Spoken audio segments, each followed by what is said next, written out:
4 things about autism you may not know. 1. Autism is hereditary. Some studies have estimated that up to 90% of the variance in autistic traits is due to genetic factors. This means that if you have an autistic child, there's a reasonable chance that you or your child's other biological parent have autism in your genes. 2. There's no medication for autism.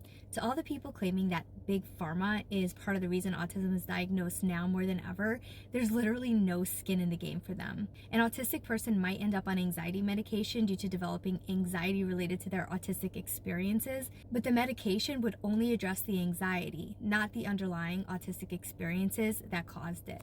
3. Autism is not an intellectual disability. Though there is a higher rate of intellectual disability in autistic individuals, there's also a higher rate of autistic individuals with high IQs. In fact, since Asperger's syndrome was reclassified as a manifestation of autism spectrum disorder in 2013, that entire subset of autism would not have intellectual disabilities, because by definition, a person who is diagnosed with Asperger's must not have had a cognitive delay during their first 3 years of life, which usually means they have at least a normal IQ. 4. According to the diagnostic criteria in the DSM, as of the 2022 update, there are 3 levels of autism. Level 1 indicates that a person requires support, sometimes referred to as low or lower support needs.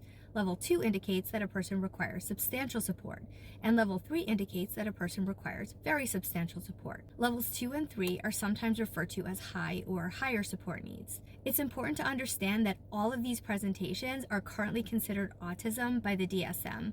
So if you have a high support needs family member and think I'm making up my autism because I don't look, talk, or act like them, I encourage you to do some research to get a better understanding of Level 1 autism. Because I assure you, I am autistic, and I have a 33-page document outlining my diagnosis of autism Level 1 in both of the diagnostic categories, explaining exactly why. Happy Autism Awareness Month. And as always, if you like this type of content, follow for more.